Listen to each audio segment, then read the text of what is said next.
Bismillahirrahmanirrahim. Assalamualaikum warahmatullahi wabarakatuh.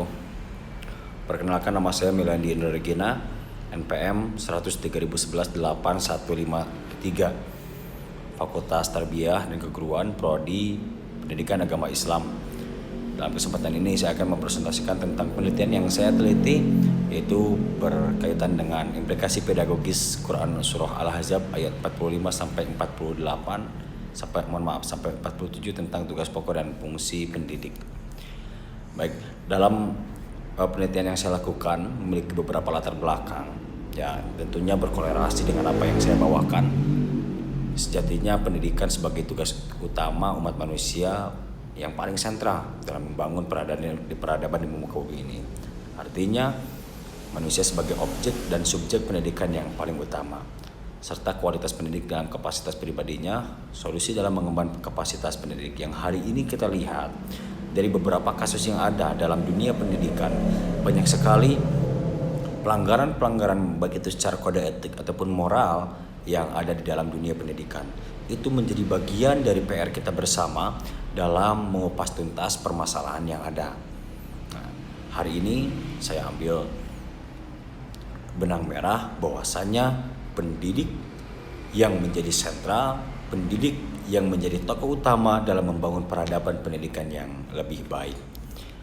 Adapun tujuan penelitian yang saya lakukan tentunya untuk mengetahui landasan teori tentang tugas pendidik menurut ilmu pendidikan Islam, mengetahui interpretasi para mufasir tentang esensi dari Quran Surah Al-Ahzab ayat 45 sampai 47 mengenai tugas dan fungsi pendidik, serta untuk mengetahui implikasi pedagogis Quran Surah Al-Ahzab ayat 45 sampai 47 tentang tugas pokok dan fungsi pendidik dikorelasikan dengan zaman hari ini, yang mana ini menjadi bagian dari referensi kita dalam mengarungi kehidupan yang memiliki tugas utama seorang pendidik dalam dunia pendidikan tentunya. Baik, adapun beberapa kajian yang saya lakukan, ada kajian teoritis dan praktis tentunya. Ini hasil yang diharapkan dapat memberikan informasi kepada para pendidik tentang penafsiran Quran Surah Al-Ahzab ayat 45 sampai 47. Secara teoritis yang kedua, diharapkan dapat menambah wawasan, pemikiran, serta referensi dan juga evaluasi bagi seorang pendidik untuk di masa yang akan datang, di mana tugas pokok dan fungsi seorang pendidik itu cukup berat melihat dari beberapa beban dan tanggung moral yang ia bawa.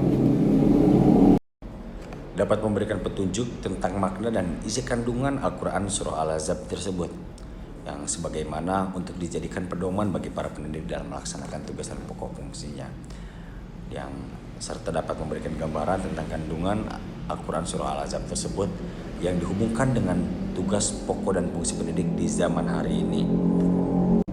Baik, ada perumusan masalah di mana sebagai seorang pendidik yang mengintegrasikan serta mengimplementasikan ayat yang terkandung dalam Quran Surah Al-Ahzab ayat 45 ini, maka apa yang seharusnya dipikul dan apa yang seharusnya dilakukan oleh seorang pendidik di masa yang akan datang. Adapun metodologi yang saya bawa dalam penelitian ini yaitu pendekatan penelitian berupa kualitatif atau penelaahan teks, serta metode analisis isi atau konten analisis, serta ada dua jenis sumber data yang saya lampirkan dalam penelitian ini berupa data primer dan data sekunder, serta ada teknik pengumpulan datanya yaitu studi kepustakaan serta dokumentasi dan analisis data atau analisis konten. Baik, adapun ayat dari Quran Surah Al-Ahzab ayat 45 sampai 47 ini, A'udzubillahi minasyaitonirrajim. Ya ayyuhan nabiyyu inna arsalnaka syahidan mubasysyiran wa nadhira wa da'iyan ila Allahi bi'idznihi wa sirajan munira wa basyiril mu'minina bi anna lahum minallahi fadlan kabira. Di mana beberapa pandangan mufasir tentang ayat ini yaitu menjelaskan tentang tugas risalah Nabi, risalah yang Allah berikan kepada Rasulullah SAW dalam untuk membawa satu peradaban kepada umatnya yang lebih terang benderang. Melihat pada saat itu di mana zaman jahiliyah, di mana pada saat itu tentang peradaban dunia pendidikan itu sangat-sangat kurang. Oleh karenanya Allah memberikan risalah-risalah kepada Nabi tentang membawa pendidikan yang lebih berkemajuan.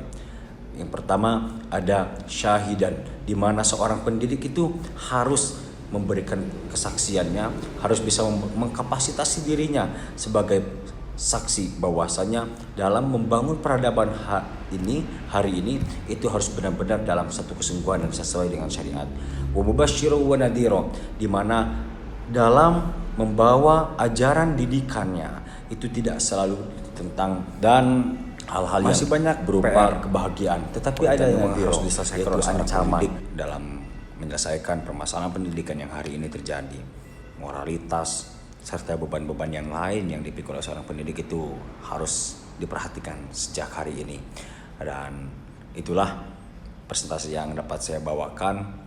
Semoga dalam ayat ini para pendidik bisa menjalankan tugas dan amanatnya seorang pendidik yang seharusnya mereka laksanakan di era seperti ini.